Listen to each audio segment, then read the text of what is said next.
Hello friends, yoga bye रचना शाह में आपका एक बार फिर से स्वागत है। योग यह शब्द अपने आप में एक संपूर्ण विज्ञान की तरह है जो शरीर, मन, आत्मा और ब्रह्मांड को जोड़ता है। योग का इतिहास लगभग 5000 साल पुराना है, जिसे प्राचीन भारतीय दर्शन में मन और शरीर के अभ्यास के रूप में जाना जाता है। योग की विभिन्न शैलियाँ, शारीरिक मुद्राएं, सांस लेने की तकनीक और ध्यान या विश्राम को जोड़ती है। अरविंदो ने योग को व्यावहारिक अनुशासन के रूप में परिभाषित किया है, जिसमें विभिन्न प्रकार की प्रथाओं को शामिल किया गया है, जिसका लक्ष्य मानसिक, शारीरिक स्वास्थ्य और कल्याण, आंतरिक सद्भाव की स्थिति का विकास है और अंततः सार्वभौमिक और उत्कृष्ट के साथ मानव व्यक्ति का मिलन है। आज के समय में ज़्यादातर कर्मचारी अपने समय का एक बड़ा हिस्सा अपने ऑफिस में बिताते हैं। स्वास्थ्य समस्याएं, तनाव या संकट, स्ट्रेस, डिप्रेशन, मोटापा, ओबेसिटी, पीठ के निचले हिस्से मतलब लोअर बैक में पेन, सांस की तकलीफ मतलब श्वसन संबंधी विकार, अस्थमा, हृदय संबंधी समस्याएं मतलब कोलेस्ट्रॉल के लिए हाई बीपी, हार्ट अटैक, पाचन विकार मतलब डाइजेस्टिव सिस्टम के लिए काफ़ी कुछ प्रॉब्लम्स जैसे कि अपच है, गैस है, एसिडिटी है और जननांग संबंधी विकार, आपके इंटरनल पार्ट्स, आपके प्राइवेट पार्ट्स के संबंधी भी विकार कॉर्पोरेट जगत में काफ़ी प्रचलित है और कॉर्पोरेट स्वास्थ्य और धन में भारी गिरावट का कारण बन सकते हैं, क्योंकि एक अस्वस्थ, नाखुश कर्मचारी अक्षमताओं को जन्म देता है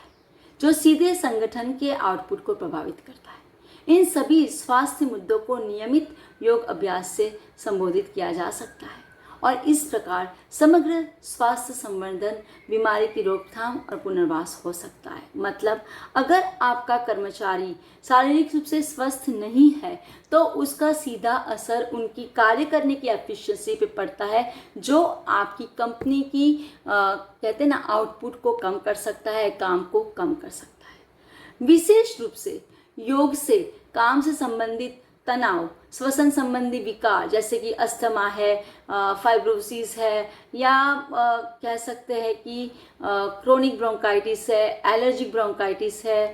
हृदय संबंधी विकार मतलब हार्ट अटैक, कोरोनरी वेन का कोई डिसीज़ होना, एंजाइना होना, क्रोनिक हार्ट अटैक, इस सब को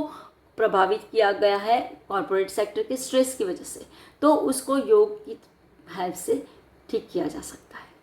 अक्सर प्रबंधन अपने संगठन में कॉर्पोरेट योग कार्यक्रमों को लागू करने के लिए अनिच्छुक होते हैं। वो बोलते हैं कि हाँ, क्या इसको शामिल करके फ़ायदा है, क्योंकि एक आम ऐसी बात है, सब यही समझते हैं, माइथ है कि योग कार्यक्रम के लिए बहुत अधिक स्थान और समय की आवश्यकता होती है और इसलिए कॉर्पोरेट वातावरण में ये लागू नहीं किया जा सकता है। बट ये सच नहीं है। कॉर्पोरेट योग समाधान प्रदान करता है जहाँ केवल कुर्सी पे बैठकर या टेबल के पास खड़े होकर भी 10 मिनट तक व्यायाम किया जा सकता है या योग किया जा सकता है। कॉर्पोरेट ऑफिस में योग के कुछ प्रकार हैं जो कर्मचारियों में खुशी और दक्षता की भावना लाने में मदद कर सकते हैं, जैसे कि चेयर योगा, कुर्सी योग, रैपिड योग मतलब थोड़ा तेज, डेस्कटॉप योग जो आप अपने डेस्कटॉप पर बैठ के आराम से कर सकते हैं। यदि आप एक अच्छे प्रशिक्षक मतलब एक अच्छे नॉलेज जिनके पास ज़्यादा हो, ऐसे कोई योग शिक्षक के मार्गदर्शन में योग करते हैं तो यह बेहद सुरक्षित और फ़ायदेमंद है। It's very beneficial and very safe आपके लिए। और कॉर्पोरेट योग अधिकांश प्रचलित कॉर्पोरेट स्वास्थ्य समस्याओं को जैसे काम के संबंधित तनाव, स्ट्रेस, आपका रेस्पिरेटरी सिस्टम के रिलेटेड कोई प्रॉब्लम, हार्ट के रिलेटेड कोई प्रॉब्लम अगर हो तो इन सारी समस्याओं के को निपटाने के लिए वो योग शिक्षक, अगर वो बहुत ज़्यादा वो योग थेरापी अगर हो तो आपके लिए बहुत ज़्यादा फायदेमंद है। तो कॉर्पोरेट सेक्टर में कौन से सटीक योग अभ्यास किए जा सकते हैं, मतलब अपने ऑफिस में बैठ के कौन से ऐसे अभ्यास है जो इजीली करे जा सकते हैं, उसके लिए आपको एक योग शिक्षक की आवश्यकता हमेशा रहती है। तो हमारे अगले ब्लॉग में हम जानेंगे, एज ए योग थेरापिस्ट मैं आपको बताना चाहूँगी कि कौन से ऐसे इजी योगासन है या योग टेक्निक है या ब्रीदिंग टेक्निक है जो आप कम से कम जगह में कम से कम समय में करके आप अपने आप को तनाव मुक्त, फ्रेश, एनर्जेटिक कैसे बना सकते हैं और अपनी ऑफिस का काम कैसे और भी एफिशिएंसी से और भी अच्छे से ज़्यादा करवा सकते हैं अपने वर्कर्स से, और खुद भी कैसे खुश मिजाज रह सकते हैं। तो मिलेंगे नेक्स्ट सेशन में, उसके लिए जुड़े रहिए योगा बाय रचना के साथ। Thank you so much.